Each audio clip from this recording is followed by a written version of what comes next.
আসসালামু আলাইকুম। আজকে যে বিষয়টি নিয়ে কথা বলবো সেটি হচ্ছে অ্যাডোবি ফটোশপে কিছু গুরুত্বপূর্ণ কিবোর্ড শর্টকাট নিয়ে, যা অ্যাডোবি ফটোশপে দ্রুত কাজ করার জন্য এবং স্মার্টলি কাজ করার জন্য খুবই গুরুত্বপূর্ণ। ওকে, প্রথমেই যেই শর্টকাটটি দেখব তা হচ্ছে কন্ট্রোল এন। এই যে কন্ট্রোল এন, আমরা যদি অ্যাডোবি ফটোশপ ওপেন করার পরে কন্ট্রোল এন প্রেস করি তাহলে নতুন একটি ডকুমেন্টস ক্রিয়েট হবে। মানে আমরা সাধারণত কি করি, ফাইলে গিয়ে নিউতে ক্লিক করে তারপর এই যে ডকুমেন্টসের যে ডায়লগ বক্সটি, এই বক্সটি নিয়ে আসি, কিন্তু ক্লোজ করে দিলাম। যদি কন্ট্রোল কিবোর্ড থেকে ওইখানে না গিয়ে সরাসরি ফটোশপ ওপেন হওয়ার পরে কন্ট্রোল এন প্রেস করি কিবোর্ড থেকে, তাহলে এরকমের নিউ ডকুমেন্টস এন্ড ডায়লগ বক্সটি এটি চলে আসবে। এরপরে সেকেন্ড যে শর্টকাটটি দেখব সেটি হচ্ছে কন্ট্রোল ও। ওকে, কন্ট্রোল ওতে যেটি হয়, আমরা সাধারণত ফাইলে গিয়ে তারপরে এই যে ওপেনে ক্লিক করে কোনো কিছু ইম্পোর্ট করি। কিবোর্ড শর্টকাট যেটা হচ্ছে সেটা হচ্ছে কন্ট্রোল ও। আমরা যদি কোনো কিছু এখন ফটোশপের ভিতরে ইম্পোর্ট করতে চাই, তাহলে শুধু শুধু সময় নষ্ট না করে কিবোর্ড থেকে যদি সরাসরি কন্ট্রোল ও প্রেস করি তাহলে আমাদের যে এই ফাইন্ডার বক্সে চলে আসবে। ওকে, তারপর আমরা যেখানে আমাদের ইমেজ বা যা কিছু ইম্পোর্ট করা দরকার, যদি আমি এই যে ইমেজটা এটাকে ইম্পোর্ট করার ট্রাই করি, তাহলে এটাকে সিলেক্ট করে ওপেন দিয়ে দিলাম। এরপর যে শর্টকাটটি দেখব সেটি হচ্ছে কন্ট্রোল ডি। যেমন আমি যদি এই ইমেজটার ভিতরে আসি, এই টুলসগুলো দিয়ে কোনো ছবির একটা অংশ যদি আমরা সিলেক্ট করি, সিলেকশনটা যদি তারপর উঠিয়ে দেওয়ার দরকার হয়, সেক্ষেত্রে আমরা কি করব, কন্ট্রোল ডি দিয়ে ডিসিলেক্ট করে নিতে পারবো। এই কন্ট্রোল ডি এর কাজ হচ্ছে ডিসিলেকশন করা। যেমন এটা দিয়ে যদি আমরা এরকমের একটা নির্দিষ্ট জায়গা সিলেক্ট করি, এই সিলেকশনটা উঠিয়ে দেওয়ার জন্য কিবোর্ড থেকে কন্ট্রোল ডি প্রেস করতে হবে। কন্ট্রোল এ এর কাজ হচ্ছে আমরা যদি কোনো একটা ইমেজ বা ডকুমেন্টসের ভিতরে সব কিছু একসাথে সিলেক্ট করতে চাই, যেমন আমি এই সম্পূর্ণ ইমেজটাকে সিলেক্ট করে অন্য একটা ডকুমেন্টসে নিয়ে যাব, এজন্য আমাকে এই ইমেজটা সম্পূর্ণটা ডকুমেন্টসের ভিতরে যতটুকু আছে ততটুকু সিলেক্ট করার জন্য একবারে সংক্ষেপে যদি কন্ট্রোল এ প্রেস করি, একেবারে সম্পূর্ণটা সিলেক্ট হয়ে গেছে। এরপর যদি কিবোর্ড থেকে কন্ট্রোল সি দেই, কপি করি, তারপর আমি যদি আমার যেই ডকুমেন্টসে নেওয়া দরকার নিতে চাই সেখানে গিয়ে কন্ট্রোল ভি দেই, তাহলে আমার এটা এখানে চলে আসবে, পেস্ট হয়ে যাবে। তার মানে আমরা একসাথে তিনটা শর্টকাট কি শিখলাম, একটা হচ্ছে কন্ট্রোল এ, আরেকটা হচ্ছে কন্ট্রোল সি, আরেকটা হচ্ছে কন্ট্রোল ভি। আমি আবারও দেখাই, ডিসিলেক্ট করলাম, কিবোর্ড থেকে কন্ট্রোল এ দিলাম, ওকে, সিলেক্ট হলো, তারপর কন্ট্রোল সি দিলে কপি হবে। ওকে, তাহলে এখানে এসে আমি সিলেকশন টুল সিলেক্ট করে তারপর কন্ট্রোল সি দিলাম, যতটুকু এই যে চারপাশে সিলেক্ট করা আছে এই সিলেকশনের ভিতরেরটুকু আমার সিলেক্ট হয়ে গেল। এরপরে যদি আমি এখান থেকে কন্ট্রোল সি দিই তাহলে এটা কপি হয়ে যাবে। তারপর যে কাজটা সেটি হচ্ছে কন্ট্রোল ভি দিলে যেটা হবে, এই যে আমরা এখান থেকে কপি করলাম কন্ট্রোল সি দিয়ে, এইখানে এসে কন্ট্রোল ভি দিলাম, এই যে এটা পেস্ট হয়ে গেল।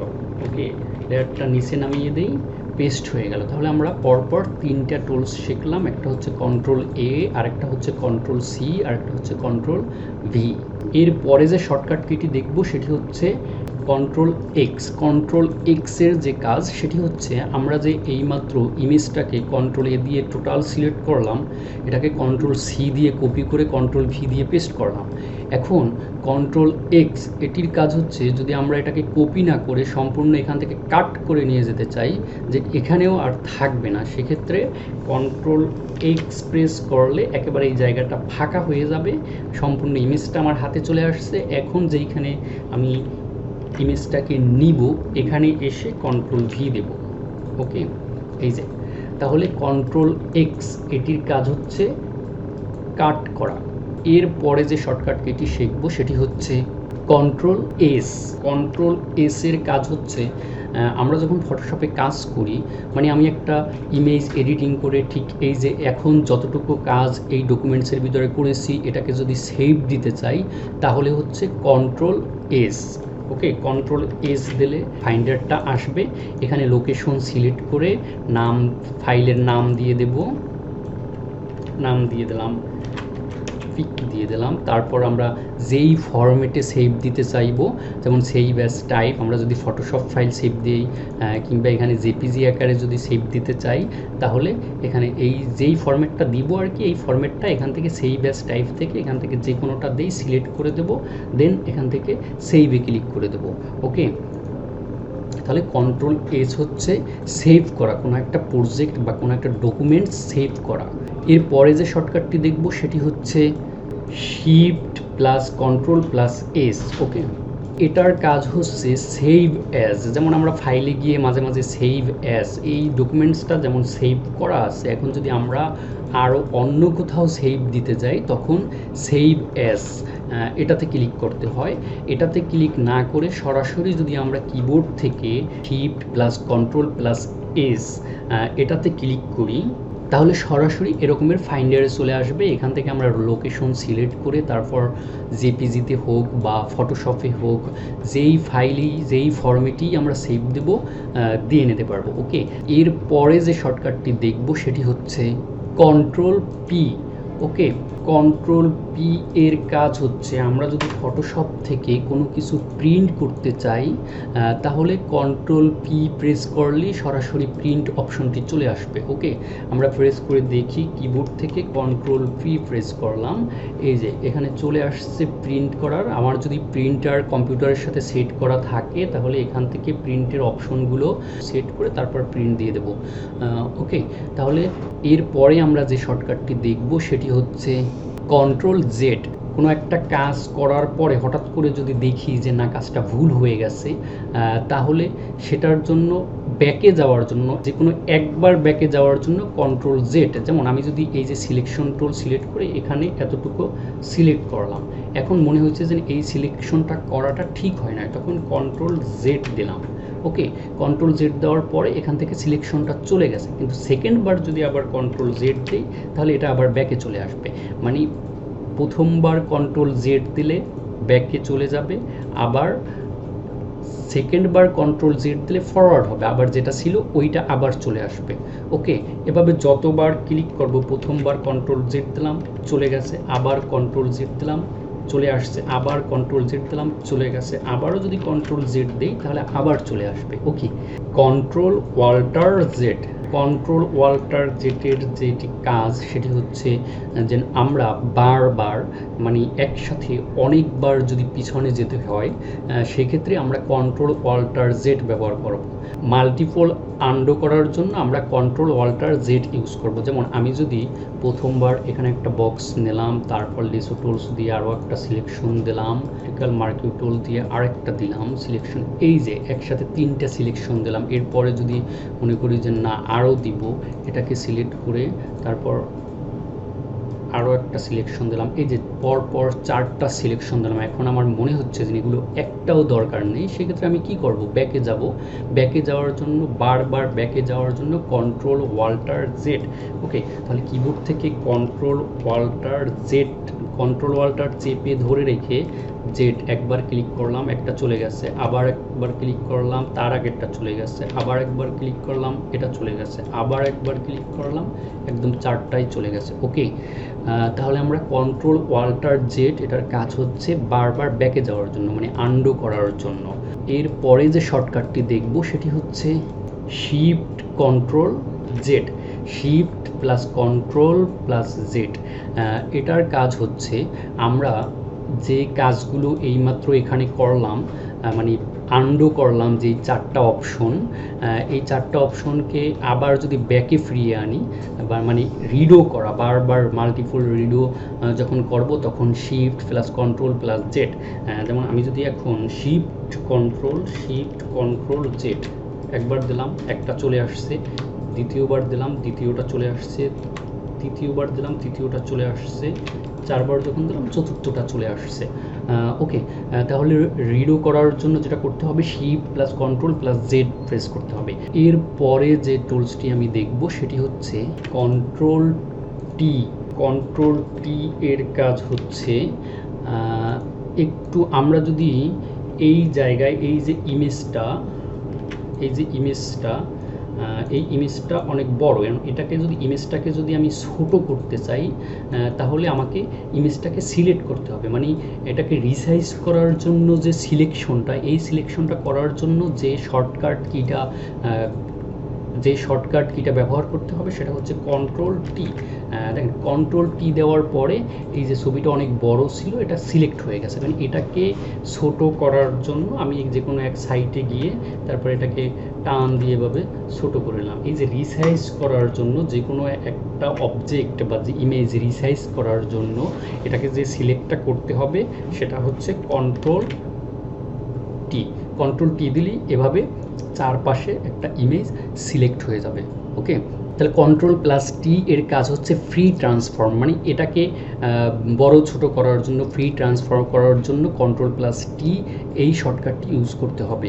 ওকে, এরপরে যে আমরা শর্টকাটটি দেখব সেটি হচ্ছে ওয়াল্টার কন্ট্রোল সি।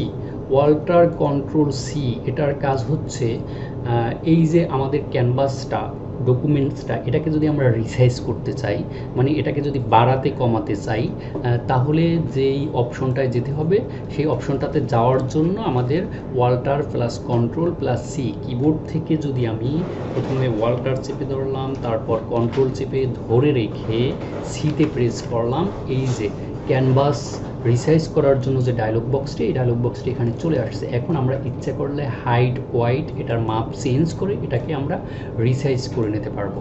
এরপরে যে আমরা শর্টকাটটি দেখব সেটি হচ্ছে shift control N. New layer create করার জন্য আমাদের shift plus control plus N press করতে হবে। এই যে নিচে গিয়ে ক্লিক করেও আমরা নতুন লেয়ার নিতে পারি, কিন্তু এটাকে যদি কিবোর্ড শর্টকাটে করতে চাই তাহলে shift plus control plus N press করব, তারপর শিফট কন্ট্রোল প্লাস এন এটা ক্লিক করার পরেই এই যে ডায়লগ বক্সটা আসবে নিউ লেয়ারের, এটাতে ওকে দিয়ে দিলে নতুন একটা লেয়ার ক্রিয়েট হবে। এরপরে যে শর্টকাটটি দেখব সেটি হচ্ছে control J.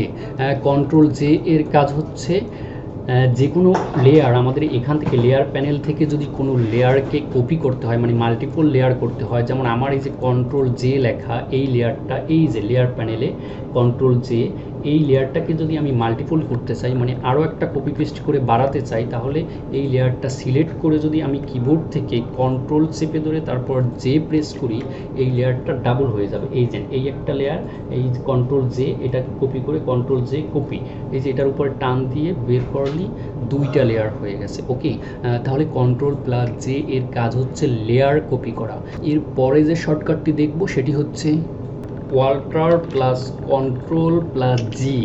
Walter plus control plus জি এটার কাজ হচ্ছে ক্লিপিং মাস্ক। ওকে, যেমন আমি যদি এখান থেকে একটা বৃত্ত নেই, এটার একটু কালার করে দিই, রেড কালার করে দিলাম, এটার একটা স্ট্রোক দেই, ইয়েলো কালারের একটা স্ট্রোক দিলাম, তারপর যদি এখান থেকে একটা অবজেক্ট নেই, এই যে অবজেক্টটি নিলাম, এটা যদি এটার সাথে যদি আমার ইমেজটাকে ক্লিপিং মাস্ক করতে চাই তাহলে এই যে ইমেজটাকে আমি সিলেক্ট করলাম ইমেজের লেয়ারটাকে, তারপর কিবোর্ড থেকে ওয়াল্টার প্লাস কন্ট্রোল দুইটা চেপে ধরে তারপর আমি জিতে ক্লিক করব, আমার লেয়ারটা ক্লিপিং মাস্ক হয়ে গেছে। ওকে, এই যে এটা ক্লিপিং মাস্ক হয়ে গেছে। এরপরে যে শর্টকাটটি দেখব সেটি হচ্ছে কন্ট্রোল জি। কন্ট্রোল জি এর কাজ হচ্ছে গ্রুপ করা, মানে একসাথে বেশ কয়েকটা লেয়ার যদি আমরা গ্রুপ করি সেক্ষেত্রে কন্ট্রোল জি ইউজ করতে পারি। যেমন আমি যদি এখানে একটা দুইটা তিনটা অবজেক্ট নিলাম, এই তিনটা অবজেক্টের লেয়ারকে যদি আমি গ্রুপ করতে চাই তাহলে আমরা এই তিনটা লেয়ারকে যদি সিলেক্ট করি, যেমন কন্ট্রোল চেপে ধরে তিনটা লেয়ারকে আমি সিলেক্ট করলাম, এখন যদি কিবোর্ড থেকে কন্ট্রোল চেপে ধরে জি প্রেস করি তিনটা গ্রুপ লেয়ার হয়ে গেছে। এই যে লেয়ারে দেখেন গ্রুপ অন, এটাকে বন্ধ করি, চালু করি, মানে এই 3টা গ্রুপ লেয়ার হয়ে গেছে। এটাকে যদি খুলি তাহলে 1 2 3, তাহলে Ctrl+G এর কাজ হচ্ছে গ্রুপ করা। এর পরে যে শর্টকাটটি দেখব সেটি হচ্ছে Shift+Ctrl+I।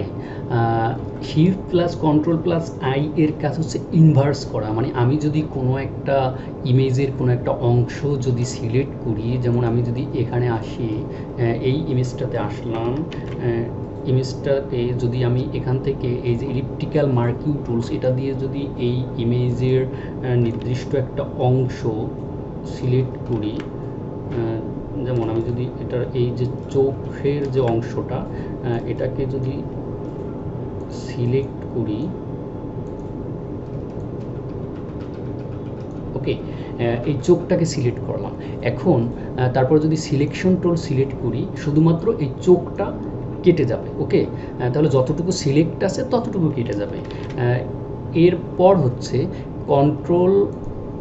Shift+Ctrl+I, এটার কাজ হচ্ছে এটা যদি আমি কিবোর্ড থেকে প্রেস করি তাহলে যেটা হবে, এই যে সিলেকশনটা Shift Ctrl তারপর I প্রেস করলে মানে ইনভার্স হবে, সিলেকশন ইনভার্স। সেটা কি, যে এখন যদি আমি এই সিলেকশনের বাইরে আর কি এতটুকু বাদে বাইরের অংশ সিলেক্ট হয়ে গেছে, যেমন আমি যদি এখন এটার মাঝখানে ক্লিক করে তারপরে প্রেস করি, মানে চোখটা এখানে রয়ে গেছে, বাকিটা সিলেক্ট হয়ে অন্যদিকে যাচ্ছে। ওকে, মানে সিলেকশনকে ইনভার্স করা মানে উল্টো করা। এরপরে যে শর্টকাট কিটি দেখব সেটি হচ্ছে Shift+Ctrl+A। এটার কাজ হচ্ছে যে Shift+Ctrl+A এর কাজ হচ্ছে আমরা যদি কোনো ফিল্টার ইউজ করি, যেমন আমরা যদি ক্যামেরা র ফিল্টার ইউজ করি কোনো ইমেজে, যেমন এই যে ইমেজটা, এই ইমেজটাতে যদি ক্যামেরা র ফিল্টার ইউজ করি, সেক্ষেত্রে Shift+Ctrl+A এটা প্রেস করলে, লেয়ারটা সিলেক্ট করে এটা প্রেস করলে ক্যামেরা র ফিল্টার যেটা আনার জন্য আমরা Shift+Ctrl+A এই শর্টকাটটি ইউজ করতে পারি। ওকে, কিবোর্ড থেকে Shift Ctrl চেপে ধরে তারপর A প্রেস করলেই আমাদের ক্যামেরা র ফিল্টারটি চলে আসবে। ওকে, এর পরে যে শর্টকাটটি আমরা দেখব সেটি হচ্ছে Ctrl+U এর কাজ হচ্ছে আমরা নতুন আরেকটা ফিল্টার আনতে পারবো। Ctrl+U প্রেস করে দেখি, কিবোর্ড থেকে যদি আমরা Ctrl+U প্রেস করি তাহলে হিউ স্যাচুরেশন এরকমের একটা ডায়লগ বক্স চলে আসবে। এটা দিয়েও আমরা বিভিন্ন রকমের কালার চেঞ্জ করতে পারবো। ওকে, এরপরে যে আমরা শর্টকাটটি দেখব সেটা হচ্ছে Ctrl+B। Ctrl+B এর কাজ হচ্ছে যেটা আমরা আবার এই ইমেজে আসলাম, Ctrl+B প্রেস করলাম, মানে কালার ব্যালেন্স তৈরি করার জন্য, ব্যালেন্সটা ঠিক করার জন্য যে ইফেক্টটা, এই ইফেক্টটা নিয়ে আসার জন্য Ctrl+B প্রেস করতে হবে কিবোর্ড থেকে। ওকে, তাহলে মোটামুটি আমরা মোস্ট ইম্পর্টেন্ট কিবোর্ড শর্টকাট কিগুলো আমরা দেখে নিলাম। এর পরেও যদি আমাদের অন্য কোনো কিবোর্ড শর্টকাট কি জানা দরকার হয়, মানে দেখার দরকার হয়, অন্য সবগুলো মানে সব ধরনের কিবোর্ড শর্টকাট কি খুঁজে পাওয়ার জন্য আমরা এখান থেকে এই যে মেনু বার থেকে এডিটে ক্লিক করব। এডিট থেকে একেবারে নিচের দিকে এই যে এতই সব মেনুর নিচের দিকে যদি নিচ থেকে যদি 4 নাম্বার যে অপশনটা, এই যে কিবোর্ড শর্টকাট, এটাতে যদি ক্লিক করি তাহলে এই যে ডায়লগ বক্সটা আসবে, কিবোর্ড শর্টকাট অ্যান্ড মেনুস, মানে কিবোর্ড শর্টকাটের যে মেনুটা এগুলো সব চলে আসবে, মানে ফাইলের ভিতরে যত থাকে শর্টকাট কি থাকে এটাতে ক্লিক করলে এখানে এই যে নিউ ডকুমেন্টসের জন্য Ctrl+N, ওপেন মানে ইম্পোর্ট করার জন্য Ctrl+O, মানে আমি এতক্ষণ যে কিবোর্ড শর্টকাট কিগুলো দেখাইছি এগুলো এখানে সবগুলো এখানে আছে। আশা করি টিউটোরিয়ালটি আপনার ভালো লেগেছে, আর যদি ভালো লেগে থাকে তাহলে আমার চ্যানেলটি সাবস্ক্রাইব করেন। ভালো থাকবেন সবাই, আল্লাহ হাফেজ।